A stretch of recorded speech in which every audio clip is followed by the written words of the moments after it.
விஸ்தாரமான சம்பிரதாயத்துக்கு ஒரு மூல புருஷன் ஆச்சாரிய புருஷன் மகாபிரபு கிருஷ்ண சைதன்ய மகாபிரபு.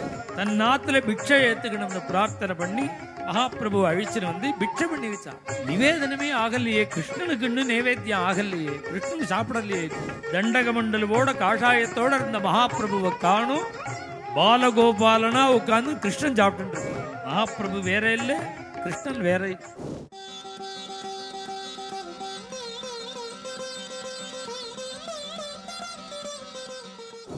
இந்த நாமத்தை பாண்டுரங்கனே உபதேசம் பண்ணி அந்த ஊர் பொண்ணை கல்யாணமும் பண்ணி வச்சுட்டார். பிரம்மச்சாரியா இருந்தார். அங்க இருக்கிற அக்கம்மான்னு ஒரு பண்டரிபுரத்து பொண்ணையே கல்யாணம் பண்ணி வச்சுட்டார். அவருக்கு 2 பிள்ளைகள் ஸ்ரீவல்லவருக்கு. ஒரு பிள்ளைக்கு விட்டலநாதர்னு பேரு, இன்னொருத்தருக்கு கோபிநாதர்னு பேரு. மூத்த பிள்ளைக்கு கோபிநாத், 2வது புத்திரனுக்கு விட்டலநாதர். ஏன் விட்டல? நாம் முதல்ல பிருந்தாவனம் கோகுலம் எல்லாம் போகும்பொழுது விட்டலநாதோ ஜெயதி விட்டலநாதோ ஜெயத்தின்னு போட்டிருந்தது. இது எங்கடா பாண்டுறவங்க இந்த ஊருக்கு வந்தான்னு நான் நினச்சேன். அப்போ இந்த கதை தெரியாது எனக்கு, ரொம்ப வருஷம் முன்னாடி. கடைசியில் பார்த்தா விட்டலநாதரை அவன் போட்டிருக்கான். வல்லப சம்பிரதாயம், அவனுடைய ஆச்சாரியனுடைய நாமத்தை விட்டலநாதோ ஜெயதின்னு போட்டிருக்கான். ஏன் விட்டலநாதர்னு இவருக்கு பேர் வந்தது அப்படின்னு கேட்டா, இந்த இவருடைய சம்சாரம் பண்டரிபுரமும் அவளால் பாண்டுரங்கனை மறக்க முடியல. அவ பிருந்தாவனம் வந்தாலும் தன் பிள்ளைக்கு விட்டலநாதன் அவ பேர் வச்சுட்டா. இவ வச்சாலோ இல்லை அவர் உபதேசம் பண்ணானோ பாண்டுரங்கன் தரிசனம் கொடுத்தானோ அதனால அவர் வச்சாரோ. கோபிநாதன் விட்டலநாதன் 2 குழந்தைகளோட கூட குடும்பத்தில் இருந்து பக்தி பண்ண.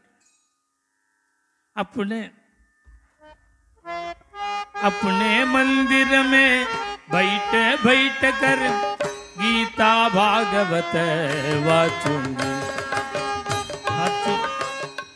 மீராபாய் சொல்லலையா, எல்லாத்தையும் சன்னியாசம் வாங்கின்னு ஓடி போய் தான் பக்தி பண்ணணும்னு இல்லை, ஆத்துல இருந்தபடி குடும்பத்தோட பண்ண. என்னோட மந்திரம்னா கோவில் வீடு எல்லாமே. அந்த மீராபாய்க்கு வீட்லேயே ஒரு கோவில் கட்டி கொடுத்துருக்கான் ராஜா. என்னோட கோவில்லையே இருந்து நான் வெளியில் என்னத்துக்கு போகணும்? இங்கேயே பகவத்கீதை பாராயணம் பண்ணலாம், இங்கேயே பாகவத பாராயணம் பண்ணலாம், இங்கேயே ஹரிநாம கீர்த்தனம் பண்ணி நர்த்தனம் பண்ணலாம் கிருஷ்ணநாமத்துக்கு அப்படிங்கிறா மீராபாய். குடும்பத்தோட பக்தி பண்ணினார். இவர் கிரகஸ்தாசிரமத்தில் இருக்கும்பொழுது மகாபிரபு வந்தார், கிருஷ்ண சைதன்ய மகாபிரபு.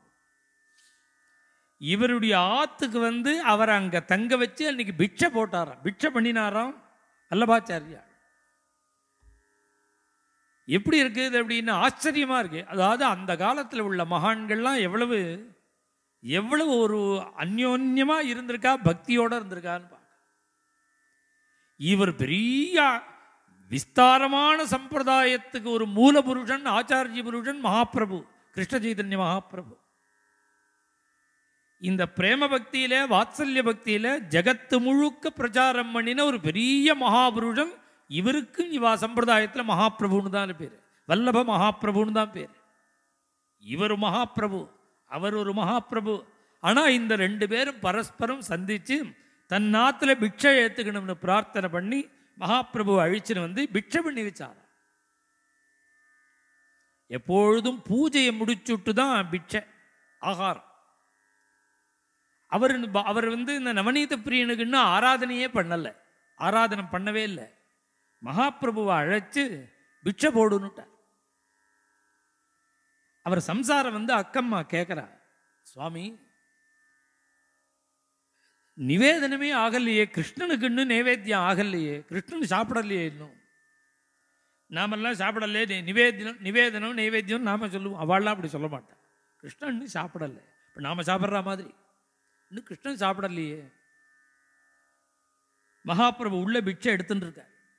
உடனே இவர் கிருஷ்ணன் சாப்பிடலன்னு நான் கேட்குறேன், உள்ள போய் பாரு. மகாபிரபு சாப்பிட்டு இருக்கிற இடத்துக்கு இந்த அம்மா வந்து பார்க்குறா. தண்டக மண்டலோட காஷாயத்தோட இருந்த மகாபிரபுவை காணும் பாலகோபாலனா உட்காந்து கிருஷ்ணன் சாப்பிட்டு இருக்கார்.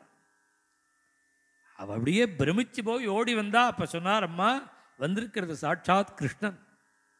மகாபிரபு வேற இல்லை, கிருஷ்ணன் வேற இல்லை. அன்னைக்கு அங்கே தங்க சொல்லி மகாபிரபுவை விசிராந்தி எடுத்துக்க சொல்லி தன்னுடைய 2 குழந்தைகளையும் சரண சேவை பண்ணுங்க. மேலும் இது போன்ற சிறப்பான நிகழ்ச்சிகளை காண இப்போவே லைக் பண்ணுங்க, ஷேர் பண்ணுங்க, மறக்காம சப்ஸ்கிரைப் பண்ணுங்க.